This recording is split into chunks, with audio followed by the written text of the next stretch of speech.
po sa inyong lahat. Ngayon po ay magluluto tayo ng pork embutido. Ang ating pangunahing sangkap, giniling na baboy, cheese, hotdog, 2 itlog, sibuyas, siling pare, carrot, bawang, garlic powder, liver spread, gatas, breadcrumbs. Ngayon po ay ating pagsasama-samahin lang ang mga sangkap. Batiin muna po natin ang 2 itlog.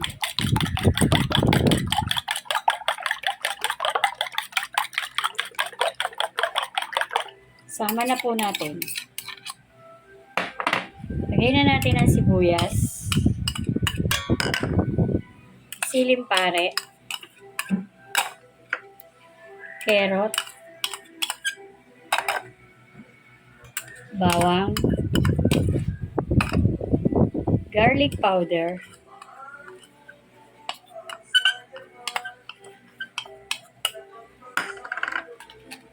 gatas.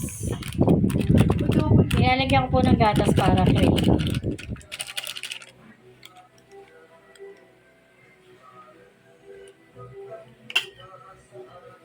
Liver spread.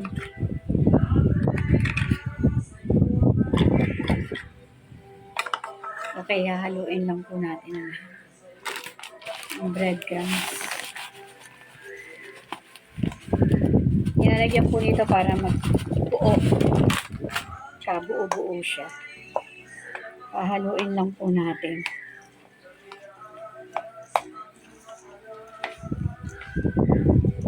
Nalimutan ko po ito.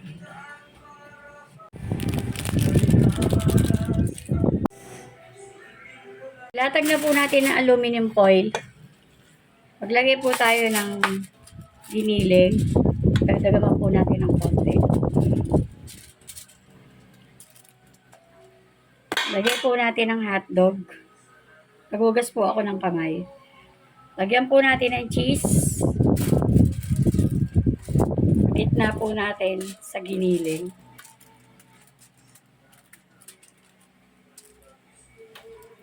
Okay, nakagitna na po. I-roll po natin. Kailangan higpit para magandang tikman. Ganyan. Ihit lang po natin ang kabilang side. Okay, tapat po natin dun sa line. Ganun din po ang kabilang side.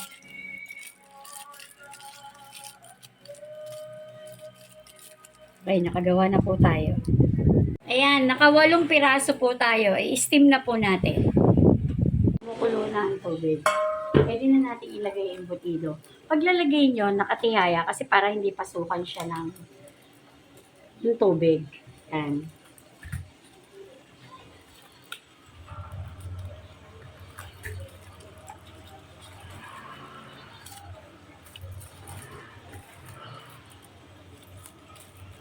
Okay.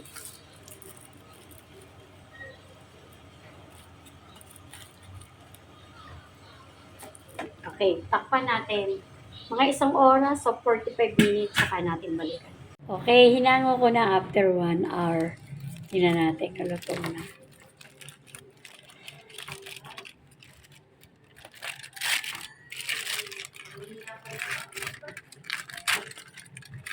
Okay, luto na. Mainit pa.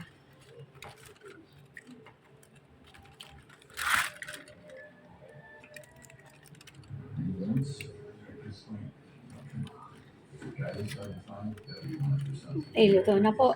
Ngayon, piprito na po natin yan. Ayan, tapos na po natin i-steam. Pwede na rin pong kainin ng ganyan sa handaan. Inaahing na po ng ganyan, kahit hindi prito. Mainit na mantika, pwede na natin ilagay yung embutido. Kasi gusto po ng anak ko piniprito. Pero ako, mas gusto ko pong hindi. Steam lang.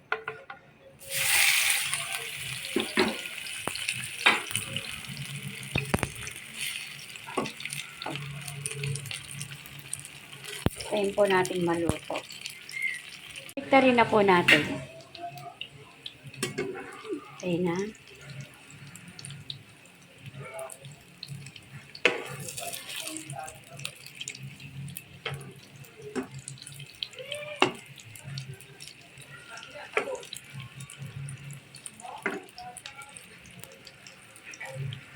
Hintayin po nating maluto yung kabila. Okay, luto na. Pwede na po nating hanguin.